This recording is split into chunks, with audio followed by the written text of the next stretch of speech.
திட்டம் செய்து இந்த இடத்துல தேவனாக கொண்டு வந்ததற்காக நான் கர்த்தரை ஸ்தோத்திரிக்கிறேன். இந்த காலை வேளையிலும் சந்தோஷமாய் வந்திருக்கிற நம்மிடம் தேவாவியானவர் பேசும்படி நம்ம எல்லாம் பயபக்தியோடும் நம்மளுடைய இருதயங்களை தெய்வ பிரசன்னத்தில் வணக்கமாய் தாழ்த்தி நம்ம ஒவ்வொருவரும் கர்த்தருடைய பாதத்தை நோக்கி நம்ம வருவோம். நம்மளுடைய சிந்தைக்காக இந்த நாளில தேவன் தந்த ஒரு சங்கீத பாகம் ஒன்று உண்டு. கொஞ்சம் இருக்கிறீங்களா? 147வது சங்கீதம்.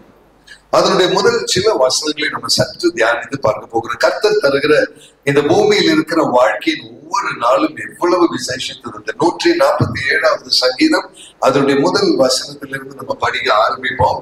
Praise the Lord, for it's good to sing praises and for it is pleasant. கர்த்தரை துதியுங்கள், நம்முடைய தேவனை கீர்த்தனம் பண்ணுகிறது நல்லது, துதித்ததிலே இன்பமும் ஏற்றதுமாய் இருக்கிறது. ஹல்லேலூயா. கரங்களை உயர்த்தி ஆண்டவருக்கு ஒரு நன்றி சொல்லிடலாமா? கர்த்தரை துதிப்பதை விட வாழ்க்கையில ஒரு சந்தோஷமான ஒரு அனுபவம் வேற இருக்க கூடாது. அது எப்படி என்று சொன்னா, சும்மா தேவனை துதிங்கன்னு ஒரு மனுஷன் கிட்ட சொன்னா அவன் ஒரு சடங்கு மாதிரி ஒரு கடமை மாதிரி துதிச்சுட்டு போயிடுவான். ஆனா உண்மையாக சாட்சி தங்களுடைய வாழ்க்கையில் கர்த்தர் செய்த நன்மைகளை உணர்ந்த ஒருவர் இப்படி துதிக்கும் பொழுது பாருங்க, அவை துதித்தலே இன்பமும் ஏற்றதுமாய் இருக்கிறது. கர்த்தரை துதிக்கும் பொழுது அதில் எவ்வளவு இன்பம் என்பது அனுபவத்திலிருந்து தான் கற்றுக்கொள்ள முடியுமே தவிர ஒரு பாடமாய் சொல்லி தர முடியாது. இன்னைக்கு பாஸ்டர் அந்த FMPB சாட்சிகளை சொல்லும் பொழுதுதான் நான் என்னுடைய வாழ்க்கையில் நடந்தது நினைவு கூறினேன். அவர் ஒரு யானை காட்டுல யானை இருக்கிறத பத்தி பேசினார் இல்லையா? இதே காரியம் என் மனைவி இங்க இருக்கிறாங்க. நான் தேயிலை தோட்டத்துல எஸ்டேட்ல வேலை செய்து கொண்டிருக்கிற காலத்துல ஒரு நாள் இரவுல எங்களுடைய ஒரு ஃபங்க்ஷன் ஒரு ப்ரோக்ராம் முடிச்சுட்டு, அந்த காலத்துல எனக்கு கார் இல்ல, நான் பைக்ல தான் கம்பெனியுடைய பைக்ல என்னுடைய பங்களோக்கு வந்து கொண்டு இருக்கும் பொழுது ஒரு மலை மேல பங்களோ இருக்குது. வந்து கொண்டு இருக்கும் பொழுது அந்த ஏரியாவில நான் இருக்கிற இடத்துல ஒரு ஒரு ஒரு கொலைகார யானை ஒண்ணு உண்டு. 13 பேர் அதை கொண்டாச்சு. அதுக்கப்புறம் 14 ஆளா தேடிட்டு நடக்கிற காலம் அது அந்த யானை. அன்னைக்கு இரவுல நான் வந்து அந்த ஒரு கார்னர் நான் பைக்ல தனியா வரும்பொழுது அந்த யானை நேரம் முன்னால நிக்குது. அந்த ஒரு 10 அடி கூட கேப் இல்லை. அந்த பைக்ல நம்ம கொஞ்சம் ஸ்பீடா வரும்போது தெரியாது. நைட்ல அன்னைக்கு மழை வேற பெஞ்சிட்டு இருந்ததுனால மிஸ்ட் இருந்தது, எதுவுமே தெரியல. முன்னால வரும்போது யானைக்கும் அந்த நிமிஷம் தான் என்ன பார்த்தது, நானும் அந்த நிமிஷம் தான் யானையை பார்த்தது. 2 பேருக்கும் என்ன செய்யறதுன்னு தெரியல. அந்த பக்கத்துல இடமே இல்லை. என்னுடைய பைக் லைட்ல யானை அந்த தும்பிக்கை மேல எடுத்து அது ஒரு சத்தம் போட்டுச்சு. எனக்கு யானையுடைய வாய்க்குள்ள இருக்கிற பல்லு வரைக்கும் நல்லா தெரிஞ்சது. அந்த அளவுக்கு பக்கத்துல நான் நின்றுட்டு இருக்கிறேன். மிகவும் பயமா இருந்தது. அதுக்கு கீழே அந்த குழியில நிறைய நம்மளுடைய எஸ்டேட் ஒர்க்கர்ஸ் தங்குற வீடுகள் இருந்தது. அவங்க எல்லாம் நினைச்சுட்டாங்களாமா, ஒருத்தர் யாரோ பைக்ல நைட்டு வந்திருக்கிறாரு, அவன் கதை முடிஞ்சது. ஏன்னா இந்த யானை முன்னால வந்தவன் எவனுமே இதுவரைக்கும் தப்பிச்சு சரித்திரம் இல்லை. ஆனால் அன்றைக்கு இரவு என்ன ஆச்சு தெரியல. பாஸ்டர் சொன்ன மாதிரி என் இருதயத்துல ஒரே சத்தம் தான், இயேசுவே உமக்கு ஸ்தோத்திரம், அவ்வளவுதான். வேற எதுவுமே அந்த டைம் சொல்ல தெரியாது. ஒரே அந்த யானை அப்படியே திரும்பி பின்னால ஒரே ஓட்டம். ஏன் ஓடிச்சுன்னு இன்னைக்கு தெரியாது. அதை தொடர்ந்து சில நாட்களுக்கு பின்பதாக எங்க பங்களோக்கு முன்னாலே வேற ஃபாரஸ்ட் டிபார்ட்மெண்ட்ல இருந்து பெரிய கும்கி யானைகளை கொண்டு வந்து அந்த யானையை ஷூட் பண்ணி அதை டிராங்குலைஸ் பண்ணி பிடிச்சு கொண்டு வந்து மரத்துல கட்டி போட்டிருந்தாங்க. அன்னைக்கு நானும் மனைவி போய் அந்த யானையை பார்த்தோம். நம்ம இதுக்கு முன்னாலே மீட் பண்ணி இருக்கிறோம். நாங்க 2 பேரும் தான் ஏற்கனவே பழக்கம் இருக்கிறவங்க, மத்த யாருக்கும் பழக்கம் இல்லை. அந்த இடத்துல கர்த்தருடைய கிருபை எவ்வளவு பெருசு உணர தேவன் கிருபை தந்தார். அன்றைக்கு கர்த்தர் தந்த அந்த விடுதலைனால் இன்றைக்கும் இந்த ஊழியத்துல நிற்க தேவன் கிருபை தந்தார். ஹல்லேலூயா, glory to God. ஆயுசு நாட்களில ஒவ்வொரு படியிலும் என் தேவன் நடத்துவது. அந்த யானையுடைய போட்டோ எங்க வீட்டுல இருக்கு. அதை பார்க்கும்போது எல்லாம் நினைப்பேன், கர்த்தர் எவ்வளவு நல்லவர். அடுத்த நாள் காலையில எனக்கு அன்னைக்கு என்னுடைய வீட்டுக்கு போக முடியல, பங்களோ போக முடியல. திருப்பி பைக்கு திருப்பி நான் ஓடிட்டேன். அந்த பயத்தினால வேற இடத்துல போய் தங்கிட்டு அடுத்த நாள் காலையில வரும் பொழுது ஜனங்கள் எல்லாம் ரோட்ல நிக்கிறாங்க. ஐயா, இது உங்களுக்கு 2வது பிழைப்பு, 2வது உயிர்னு சொல்லி நீங்க தப்பிச்சிட்டீங்களான்னு எங்களுக்கே தெரியல. அவ்வளவு பயமா இருக்கு, வெளியே வர்றதுக்கு பயமா இருக்குன்னு சொன்னாங்க. அந்த நிலைமையில கூட நம்மை நடத்துகிற ஒரு தேவன் இருக்கிறார். இன்னைக்கு காலையில இந்த சபையில் அமர்ந்திருக்கிற உங்களுக்கு நான் சொல்றேன், கர்த்தர் உன்னை கைவிடவே மாட்டார். ஹல்லேலூயா, glory to God. உன்னை பாதுகாக்கிற ஒரு தெய்வ பிரசன்னம் உண்டு. ஆகையால் அந்த தேவனை துதிப்பது எவ்வளவு இன்பமும் எவ்வளவு மகிழ்ச்சியுமானது. கரங்களை தட்டி கர்த்தருக்கு ஒரு நன்றி செலுத்துவோமா? glory to God. அவர் துதிக்க பாத்திர, அவரை துதிக்க துதிக்க துதிக்க உன்னுடைய வாழ்க்கையில் அவருடைய பாதுகாப்பும் அவருடைய ஐஸ்வர்யமும் நிரம்பினதாய் நீ காண்பாய். ஒருவேளை பெங்களூர் பட்டணத்துல வாழ்கிற நமக்கு யானையும் அப்படிப்பட்டதெல்லாம் பார்க்க வேண்டி வராது. ஆனா நிறைய சூழ்நிலைகளிலிருந்து கர்த்தர் உன்னை விடுவிப்பார். கடன் பாரத்திலிருந்து தேவன் உன்னை விடுவிப்பார். ஆமென். உன் குழந்தைகளுடைய ஐஸ்வர்யத்தில் கர்த்தர் உன்னை நடத்துவார். உன் குடும்பத்தின் தேவைகளை தேவன் சந்திப்பார். ஆவிக்குரிய வாழ்க்கையில் கர்த்தர் புது பலனோடு உன்னை நடத்துவார். உனக்கு எதிராய் நிற்கிறவர்களிடம் இருந்து கர்த்தர் உனக்கு விடுதலை தருவார். இந்த வாக்குத்தத்தம் தான் இந்த வசனத்துல. It is good to sing praises to the Lord. Hallelujah, glory to God. கர்த்தரை துதிப்பது நம்மளுடைய வாழ்க்கையில் இன்பமானது. அதனுடைய இரண்டாவது வசனம், அடுத்த வசனம் பார்ப்போமா? Second verse says, the Lord builds up Jerusalem and he gathers together the outcasts. கர்த்தர் எருசலேமை கட்டுகிறார், துரத்துண்ட இஸ்ரவேலை அவர் கூட்டி சேர்க்கிறார். இன்னைக்கு காலையில தேவன் தருகிற வாக்குத்தத்தம், உன்னை கர்த்தர் கட்டி எழுப்புவார். Hallelujah, glory to God. உன்னை கைவிடுகிற தேவன் அல்ல, உன்னை பலப்படுத்தி துரத்துண்ட உன்னை எதிர்க்கிறவர்கள் முன்னிலையில் கர்த்தர் உன்னை உயர்த்துவார். இந்த 147வது சங்கீதத்தின் வசனங்கள் மிக மிக மிக ஆழமானவைகள். இந்த கால வேளையிலே இந்த ஆனிவர்சரி கொண்டாடுகிற உங்க ஊழியருடைய அந்த நாளிலே கர்த்தர் இந்த வாக்குத்தத்தத்தை உங்களுக்கு தருகிறார்.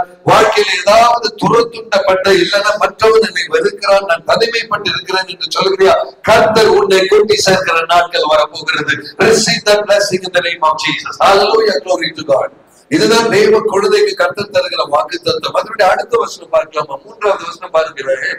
இருதயம் நொறுங்குண்டவர்களை குணமாக்குகிறார், அவருடைய காயங்களை அவர் கட்டுகிறார். அருமையான தெய்வ ஜனமே, யாராவது இன்னைக்கு காலையில இருதயத்தில் ஒரு பாரத்தோடு நீங்க தெய்வ பிரசன்னத்தில் இருக்கிறீங்க, அது என்ன விஷயமாக இருந்தாலும் பரவாயில்ல, அந்த இருதயத்தின் காயங்களை அவர் கட்டி தருகிற ஒரு தேவனாக அவர் இருக்கிறார். Glory to God. இந்த காலையில தெளிவா நான் சொல்றேன், ஆண்டவர் இந்த வார்த்தையை தரும் பொழுது இந்த சபையோடு அவர் சொன்ன காரியம், இருதயத்தின் வேதனைகளை துடைத்து நிற்கிற நாள் இது. ஆமென், ஸ்தோத்திரம். ஒருவேளை நம்ம சொல்லலாம், பாஸ்டருடைய ஆனிவர்சரி, புது வருஷத்தில் பிரவேசிக்கிறார்கள், நமக்கு எல்லாம் ஆனிவர்சரி இருக்கு, நமக்கு எல்லாம் பிறந்த நாள் இருக்கு, நம்ம எல்லாம் புது வருஷம் கொண்டாடுகிறோம், எல்லாமே இருக்கு. ஆனா வாழ்க்கையில ஒரு நாள் கர்த்தர் தருகிறார்னா அது உன்னை வேதனைக்குள்ளும் பிரச்சனைக்குள்ளும் அனுப்புவதற்கு அல்ல, உன் வேதனையின் கட்டுகளை அவிழ்க்க, உனக்கு ஒரு விடுதலை தர, என் கர்த்தர் உன்னோடு கூட இருக்கிறார் என்பதை நிரூபிக்க கர்த்தர் தருகிற ஆயுசின் நாட்கள். ஹல்லேலூயா. ஒருவேளை நம்மளுடைய வாழ்க்கையெல்லாம் நம்ம திரும்பி பார்ப்போமானால் நன்மையை விட தீமையும் மோசமானது அதிகமாக நம்மளுடைய வாழ்க்கையில நம்ம பார்த்திருக்கலாம். நிறைய வேதனைகள், பிரச்சனைகள், நிறைய டைம் நம்ம ஹாஸ்பிட்டல் அட்மிட் ஆயிருக்கலாம், நிறைய தடவை குடும்பத்தின் பிரச்சனைகளை நம்ம இருந்திருக்கலாம். ஆனா இன்னைக்கு காலையில ஆண்டவருடைய பிரசன்னத்துல வந்து உட்கார்ந்து அவரை ஆராதிக்க அவர் கிருபை தந்திருக்கிறார்னா அதன் மத்தியில எல்லாம் நடத்தி வந்த தேவ கிருபை எவ்வளவு பெருசு என்பதை உணர்ந்து ஒரு விசை கரங்களை உயர்த்தி ஹல்லேலூயா என்று தேவனுக்கு அந்த நன்றி செலுத்திடலாமா? Glory to God. நம்மை நடத்துகிற அந்த தெய்வ கிருபையை விட பெரிதானது வேற ஒன்றும் இல்லை. தெய்வ ஜனமே, வாழ்க்கை நாட்களை தந்ததும் தேவன், ஆயுசு நாட்களை நீடித்து தருவதும் தேவன், அந்த நாட்களின் மத்தியில் இருக்கிற காரியங்களை தெரிந்ததும் தேவனே தான். கர்த்தர் அறிந்துதான் எல்லாம் நடக்குகிறது. அதனால்தான் வேதம் சொல்லுகிறது, அவர் அறியாமல் நம்மளுடைய தலையில ஒரு முடி கூட அவருடைய அனுமதி இல்லாமல் கீழே போகாது. அப்படிப்பட்ட அந்த கர்சனையோடு நடத்துகிற தெய்வ பிரசனத்தில் இன்னைக்கு நீங்களும் நானும் நிற்கிறோம் என்பதை மறவாமல் கர்த்தரை துதிப்பதில் இன்பம் காணுகிறவர்களாக நம்ம நிற்போமா? அடுத்த வசனம் பாருங்களேன், 4வது வசனம் பார்க்கும் பொழுது அவர் அந்த நட்சத்திரங்களின் லக்கத்தை அவர் எண்ணி இவைகள் எல்லாம் பேரிட்டு அவர் அழைக்கிறார். அப்படி என்றால் நான் ஆராதிக்கிற தேவன் யார் என்பதை நாம் அறிந்திருக்க வேண்டும். ஒருவேளை இன்றைக்கு இந்த வசனத்தை படிக்கும் பொழுது அவர் நட்சத்திரங்களின் லக்கத்தை அவர் எண்ணி, அப்படி என்றால் எத்தனை நட்சத்திரம் இருக்குன்னு என்ன தெரிஞ்சவர் ஒரே ஒருவன் தேவாதி தேவன் மாத்திரமே. ஹல்லேலூயா. இந்த வசனம் படிக்கும் பொழுதுதான் நீங்க கொஞ்சம் டெக்னாலஜி சைடு நீங்க பார்க்கணும். சில நாட்களுக்கு முன்பதாக வெளிப்படுத்தின விசேஷத்தை கற்றுக்கொண்டு இருக்கும் பொழுது அங்கே அவர் சர்வ வல்லவர், சர்வத்தை படைத்த சர்வ வல்லமையுள்ள தேவன், அவர் சிங்காசனத்தில் வீற்றிருக்கிறார் என்ற காட்சி எல்லாம் அங்க பரலோகத்தின் காட்சிகளை யோவான் வர்ணிக்கும் பொழுது ஒரு காரியத்தை அங்கு சொல்லுகிறார். அந்த தேவன் அவர் மகிமையில் சிறந்தவர், அவர் வல்லமையில் சிறந்தவர், அவரை போல் ஒரு தேவன் இல்லை என்று யோவான் வர்ணிக்கும் பொழுது அதை புரிந்து கொள்ள வேண்டும் என்றால் மனுஷராகிய நமக்கு அது முடியாது. காரணம் என்னவென்றால் படைப்பை அனைத்தையும் நம்ம யாரும் பார்த்ததில்லை. ஆனால் இன்றைக்கு நான் சொல்றேன், நான் வந்து அந்த ஆன்லைன்ல போய் அந்த நாசாவுடைய வெப்சைட்ல போய் அந்த வெளிப்படுத்தின விசேஷத்தை கற்றுக்கொள்ள முயற்சிக்கும் பொழுது நட்சத்திரங்களை பற்றின ஒரு காரியம் அங்கே பார்த்தேன். அது என்னவென்று சொன்னால், இன்றைக்கு நம்ம இருக்கிற இந்த பூமியானது அது கூட தேவ பிரசன்னத்தில் எவ்வளவு அற்பமானது என்பதை காணும் பொழுதுதான் என் தேவன் எவ்வளவு பெரியவர் என்பதை நம்மால புரிந்து கொள்ள முடியும். ஒருவேளை அந்த படம் எல்லாம் என்னுடைய போன்ல இருக்கு. அந்த படங்களை நம்ம பார்க்கும் பொழுது அங்க என்ன தெரிகிறது என்று சொன்னால், இந்த பூமி கூட கர்த்தருக்கு அவருடைய படைகள் ஒரு சின்ன புள்ளி தான், ஒரு டாட் தான், அதை விட பெருசா ஒண்ணும் இல்லை. இந்த மில்கி வேன்னு சொல்லக்கூடிய கேலக்சியில் இருக்கிற இந்த பூமி எத்தனையோ கோடி நட்சத்திரங்களுக்குள், அந்த நட்சத்திரங்களை விட சின்னதான இந்த பூமியில என்னையும் உங்களையும் அவர் வைத்து இருக்கிறார். இன்னைக்கு அந்த நாசாவில் இருக்கக்கூடிய அந்த ஜேம்ஸ் டெலிஸ்கோப்னு சொல்லக்கூடிய டெலிஸ்கோப் என்ன கண்டுபிடிச்சிருக்குன்னா, உங்க பூமி நம்ம இருக்கிற இந்த பூமி இருக்கிறத போல லட்சக்கணக்கு நட்சத்திரங்களின் கேலக்சின்னு சொல்லுவாங்க. அதை போல 100 கணக்குக்கு கேலக்சி வேற இருக்குதாமா, அதை கண்டுபிடிக்க முடியல. அவங்க நிறைய பெயர்கள் போட்டாங்க. நீங்க நமக்கு எல்லாம் தெரியும், மெர்க்குரி, வீனஸ், எர்த், மார்ஸ்னு பேர் போட்டிருக்கிறாங்க. இந்த நட்சத்திரங்களுக்கு பேர் போட்டு போட்டு போட்டு போட்டு இப்ப நிறுத்திட்டாங்க, பேர் போட முடியல. ஏன்னு கேட்டாச்சுன்னா, அத்தனை கோடி நட்சத்திரங்கள் இருக்குதாமா, அதுக்கெல்லாம் பேர் போடுறதுக்கு மனுஷ பாஷையில வார்த்தைகள் இல்ல. அதனால இப்ப என்ன பண்றாங்கன்னா, ஆல்பா நியூமரிக் கோடு கொடுத்து A2B, A3C, AH1B அப்படி இப்படி இப்படின்னு சொல்லி ஒவ்வொரு பேரை கொடுத்துட்டு இந்த நட்சத்திரங்களுக்கு ஆல்பபெட்டை வச்சுட்டு பேர் கொடுக்கறாங்க. ஆனால் நம்மளுடைய வேதாகமம் சொல்லுகிறது, அவர் நட்சத்திரங்களின் லக்கத்தை அறிந்து அவைகளுக்கு பேரிட்டு அழைக்கிறவர். கரங்களை தட்டி அவருக்கு ஒரு நன்றி செலுத்திடலாமா? Glory to God. நட்சத்திரங்களை பெயர் சொல்லி அழைக்கக்கூடிய ஒரு தேவனை ஆராதிக்க வந்திருக்கிறோம். ஆமென். நம்மளுடைய வாய்க்கு வராத பேரெல்லாம் அவர் வாய்க்கு வருமுங்க. அதுதாங்க தேவனுடைய மகிமை. இன்றைக்கு நம்ம ஆராதிக்கிற தேவன் யாருக்கு துதி செலுத்துகிறோம், யாருக்கு மகிமை செலுத்துகிறோம் என்பதை உணர்ந்தால், இத்தனை கோடி நட்சத்திரங்களுக்குள்ள ஒரு பொடியான இந்த பூமியை எடுத்து வைத்து, அந்த பூமிக்குள் என் தேவன் என்னையும் உங்களையும் கண்டு இன்னைக்கு காலையில் இந்த ஆராதனையில் வந்திருக்கிற நமக்காக இறங்கி வருகிற அந்த பெரிய தெய்வம் நமக்காக இறங்கி வருவார் என்று சொன்னால், ஹல்லேலூயா, எவ்வளவு நன்றி சொன்னால் அந்த தேவனுக்கு மகிமை செலுத்த முடியும். இந்த காலை வேளை இதை உணரத்தான் தேவாவியானவர் நம்மோடு கூட அவர் இடைப்படுகிறார். என்று கேட்கிற தெய்வ ஜனமே, நாம் ஆராதிக்கிறவர் யார் என்பதை அறிந்து ஆராதிக்க நீங்களும் நானும் அழைக்கப்பட்டிருக்கிறோம் என்ற உண்மையை இந்த காலை வேளையில ஒரு விசை உணர்ந்தோம் என்றால் அவரை துதிப்பது எவ்வளவு மகிழ்ச்சியான காரியம். கீழே அடுத்த வசனம் ஒண்ணு பார்ப்போம். 5வது வசனம் பாருங்க. Great is the Lord and of his great power, his understanding is infinite. நம்மளுடைய ஆண்டவர் பெரியவரும் மகா பலம் உள்ளவருமாய் இருக்கிறார். அவருடைய அறிவுக்கு அளவே இல்லை. ஹல்லேலூயா. இந்த காலையில ஒரு வசனம் வேதாகமத்தில் உங்களுக்கு எல்லாம் தெரியும், கர்த்தருக்கு பயப்படுதலே ஞானத்தின் ஆரம்பம் இல்லையா? அவருடைய அறிவுக்கு அளவே இல்லை. அவருடைய அறிவில் இருந்து கொஞ்சத்தை நம்ம மூளைக்கு கொடுத்தாருன்னா நம்ம எல்லாம் பெரிய அறிவாளின்னு நம்ம நினைச்சுப்போம். இன்னைக்கு ஆண்டவருடைய பிரசன்னத்தில் பயபக்தியோடு இருக்க, அவரை தொழுது கொள்ள, அவர் பெரியவர் என்பதை அறிய அவர் தந்த கிருபை அல்லாமல் வேற ஒன்றும் இல்லை. இந்த உலகத்தின் ஜனங்களோடு கூட சேர்ந்து ஏதோ ஜீவன் இல்லாததை ஆராதிக்க அல்ல, ஜீவனோடு இருக்கிற தேவனை ஆராதிக்க பெற்ற அறிவு கூட அவருடைய கிருபை அல்லவா? ஹல்லேலூயா. இயேசுவே என்று சொல்லி அவர் நாமத்தை சொல்ல பெற்ற கிருபை கூட அவருடைய தயவு அல்லவா? இந்த காலை வேளையில வந்து உண்மையாக எனக்காக ஜீவன் தந்தவனை, மரித்தோரில் இருந்து எழுந்த ஜீவன் உள்ள தேவனை, உண்மை ஆராதிக்க பெற்ற பாக்கியம் எவ்வளவு பெருசு என்பதை உணர்ந்து கரங்களை கட்டிய தேவனுக்கு ஒரு மகிமை செலுத்திடுவோமா? அவர் நாமம் எவ்வளவு உயர்ந்தது, அவர் எவ்வளவு பெரியவர். ஹல்லேலூயா. அவரை ஆராதிக்க ஆலயத்துக்கு வருவது கூட நம்ம பெற்ற பெரிய பாக்கியம் அல்லவா? அவர் நாமம், அவருடைய அறிவு எவ்வளவு அளவில்லாதது. அடுத்த வசனம் 6வது வசனம் ரொம்ப விசேஷித்த வசனம் பாருங்களேன். The Lord lifted the meek and he casted the wicked down to the ground. அப்படின்னா அருமையான சபையின் மக்களே, கர்த்தர் சார்ந்த குணம் உள்ளவர்களை அவர் உயர்த்துகிறார். ஆமென். Glory to God. மற்றவனை துன்மார்க்கத்தை தரை மட்டும் அவர் தாழ்த்துகிறார். இந்த காலை வேளையில் இந்த வார்த்தை தான் தேவன் எனக்கும் உங்களுக்கு தர விரும்புகிறார். சார்ந்த குணம் உள்ளவன் அவன் பாக்கியவான், அவன் பூமியை சுதந்திரிப்பான் என்று மத்தேயு 5வது அதிகாரத்தில் ஒரு வசனம் உண்டு. கர்த்தர் சார்ந்த குணம் உள்ளவர்களை அவர் உயர்த்துகிறார். இந்த காலை வேளையில அருமையான தெய்வ சொன்னமே, தெய்வ சபையின் அங்கமாய் இருக்கிற நம்ம ஒவ்வொருத்தருக்கும் கர்த்தர் தருகிற ஒரு பெரிய வாக்குத்தத்தம். கர்த்தர் உன்னை உயர்த்த வேண்டும் என்றால், உன் ஆயுசின் நாட்களை உனக்கு நீடித்து தரும் பொழுது, ஒவ்வொரு நாளும் கர்த்தர் தானமாய் தரும் பொழுது அவர் உன்னை உயர்த்தும்படி நீ எதிர்பார்க்கிறாய் என்று சொன்னால், உனக்கு ஒரே ஒரு ரகசியத்தை நீ புரிந்து கொள்ள வேண்டும். நீ தேவனுக்கு முன்பதாக சார்ந்த குணம் உள்ளவனாய் நீ நிற்கிறாயா? ஹல்லேலூயா. Glory to God. இது விசேஷித்த தேவ கிருபை. சாதாரண ஒரு மனுஷனால் சார்ந்த குணத்தோடு இருக்க முடியாது. நமக்குள் பெருமை வரும், நமக்குள் கோபம் வரும், மேட்டிமை வரும், எரிச்சல் வரும். இதுதான் மனுஷ சுபாவம். சார்ந்த குணம் என்று சொன்னால், பரவாயில்லைங்க, நான் ஒன்னும் பெரியவே இல்லைங்க, நான் சாதாரண ஒரு மனுஷன் ஒத்துக்கொள்கிறார். அந்த மன தாழ்மை அது தேவ கிருபை. ஹல்லேலூயா. அதனால தான் வேதம் சொல்லுகிறது, இருதயத்தில் எளிமை உள்ளவர்கள் பாக்கியவான்கள், சார்ந்த குணம் உள்ளவர்கள் பாக்கியவான்கள், இருதயத்தில் சுத்தம் உள்ளவர்கள் பாக்கியவான்கள். இப்படிப்பட்ட ஒரு பாக்கியவானை இருக்கிறவனை கர்த்தர் அவர் உயர்த்துவார். இந்த கால வேளையில உங்களை பார்த்து நான் சொல்றேங்க, நம்மளுடைய ஒவ்வொருவருடைய வாழ்க்கையிலும் தேவன் தருகிற உயர்வை காண விரும்புறீங்கன்னா, ஒவ்வொரு நாளும் கர்த்தர் வாழ்க்கையில தரும் பொழுது அவருடைய பிரசன்னத்தில் வந்து சாந்தத்தோடு அமர்ந்திருப்போம். ஆண்டவரே, நான் உயிரோடு இருப்பது கூட உங்களுடைய கிருபை ஆண்டவரே. ஹல்லேலூயா, ஸ்தோத்திரம். ஒருவேளை என்னால சொல்ல முடியும், அந்த யானையின் ஒரே ஒரு மிதிக்கு கூட நான் இல்லை, ஆனால் அந்த இடத்துல இருந்தும் நமக்கு விடுதலை தந்து இன்றைக்கு அங்கிருந்து மீட்டனை கொண்டு வந்து இந்த ஊழியத்தில் நிறுத்தி இருக்கிறீரே, நீர் எவ்வளவு பெரியவர் ஆண்டவரே, படைப்பர், காரணரை, சர்வ வல்லவரே. உம்முடைய மகிமைக்கு முன்பதாக நிற்க நாங்கள் எம்மாத்திரம். இன்றைக்கு எங்களுக்கு கிருபைகளை தந்து, இந்த வாழ்க்கையின் பலனை தந்து, இந்த காலை வேலை வந்து உம்மை துதிக்க ஆராதிக்க தந்த கிருபைக்கு நன்றி சொல்லி கலரை உயர்த்தி அந்த தேவனுக்கு ஒரு நன்றி செலுத்திடலாமா? That is the power and that is the glory of God. Hallelujah. இந்த தேவனை ஆராதிக்க நமக்கு அவர் இந்த உயிரை, இந்த வாழ்க்கை, இந்த நாளை தந்திருக்கிறாரு. அதுவே பெரிய பாக்கியம் அல்லவா? அவர் தராமல் இந்த நாள், இந்த உயிர் இன்றைக்கு நம்ம கையில கிடையாது. இதுதாங்க தெய்வ கிருபை. அதை உணரும் பொழுதுதான் உண்மையாக ஆண்டவரே, நான் எம்மாத்திரம் அப்பா.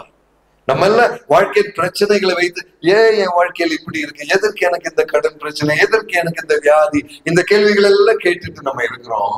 ஆனா இன்னைக்கு காலையில ஆண்டவர் ஒரு காரியத்தை உணர சொல்கிறார், உன்னுடைய பிரச்சனைகளின் நடுவில் உன் தேவனை துதிக்கிற பழக்கம் உடையவனாக நீ இருப்பாயா. ஹல்லேலூயா, glory to God. பாருங்களேன், இந்த வசனங்களை எல்லாம் நம்ம பார்க்கும் பொழுதுதான் அவர் நம்மை நடத்துகிற விதத்தின் அருமையை நம்மளால புரிந்து கொள்ள முடியும். அடுத்த ஒரு வசனம் கூட போடுறீங்களா? 7வது வசனம், sing to the Lord, கர்த்தருக்கு துதியுடன் பாடி கொண்டாடுங்கள், நம்முடைய தேவனை சுரமண்டலத்தால் கீர்த்தனம் பண்ணுங்கள். ஆகையால் என் தேவனே, நம்மை துதிக்கும் பொழுது அருமையான தெய்வ ஜனமே, உன்னுடைய துதிக்கு ஒரு காரணம் இருக்கும். அது வந்து நீ பெற்ற நன்மைகள் அல்ல, உன் வாழ்க்கை தீமைகளும் அல்ல. நீ இன்றைக்கு உயிரோடு இருப்பதற்காக, இந்த ஆயுசின் வாழ்க்கை தந்ததுக்காக தேவனை துதிப்போமா? ஹல்லேலூயா. ஆண்டவரே, இது கிருபை என்பதை அறிந்து அவரை பாடி நம்ம துதிப்போமா? இது அல்லவா தேவன் நமக்கு தருகிற கிருபை. இந்த காலை வேளையில் அருமையான தெய்வ ஜனமே, பெற்ற வாழ்க்கை கூட அவருடைய கிருபைங்க. எத்தனாயிரம் பேருக்கு இன்னைக்கு நம்மை போல இந்த நாள் நிறைய பேர் பெற்று இருக்கிறாங்க. ஆனா லட்சக்கணக்குக்கு பேர் தேவனை ஆராதிக்க தெரியாமல் இன்றைக்கும் இருக்கிறார்கள். தேவன் யார் என்பதை அறியாமல் இருக்கிறார்கள். ஆனால் உங்களுக்கும் எனக்கும் கர்த்தர் தந்த இந்த கிருபை நினைத்து ஒரு விசை கரங்களை உயர்த்தி அவருக்கு ஒரு நன்றி செலுத்திடலாமா? Glory to God. அப்பா, இந்த ஆலயத்தில் வந்து உம்மை ஆராதிக்க, உம்மை தொழுது கொள்ள அடியனுடைய வாழ்க்கையில் இந்த அறிவையும் கிருபையும் தந்தீரே, உமக்கு ஸ்தோத்திரம். அருமையான தெய்வ ஜனமே, சின்ன விஷயங்களுக்கு கூட ஆண்டவருக்கு நன்றி சொல்ல கற்றுக்கொள்வோமா? இந்த ஆலயத்துக்கு வந்து ஆராதிக்க இந்த நேரத்தை தந்தார், ஆரோக்கியத்தை தந்தார், வாழ்க்கையில் இந்த கிருபைகளை தந்து இந்த நாளில் அவருடைய வார்த்தையை தந்த அந்த தெய்வ பிரசனம் எவ்வளவு அருமையானது. இன்னொரு வசனத்தை பார்ப்போமா? 1 தெசலோனியர் அதனுடைய முதல் அதிகாரம், எல்லாரும் கொஞ்சம் எடுக்கும்படி நான் கேட்டுக்கொள்கிறேன். 1 தெசலோனியர் அதனுடைய முதல் அதிகாரம், அதனுடைய 3வது வசனம் கொஞ்சம் படிக்கிறீங்களா? அப்போஸ்தலனாகிய பவுல் தெசலோனிய சபைக்கு எழுதும் பொழுது ஒரு வார்த்தை அவர் எழுதுகிறார். அவர் பாருங்களேன், remembering without ceasing your work of faith and labor of love and patience of hope in the Lord Jesus Christ in the sight of God and the Father. ஆமென். இங்க தமிழ்ல அது வித்தியாசமாக வரும், அதனாலதான் வசனம் தெரியாது. தமிழ்ல it will be the next verse, it will be the 4th verse. Just put the 4th.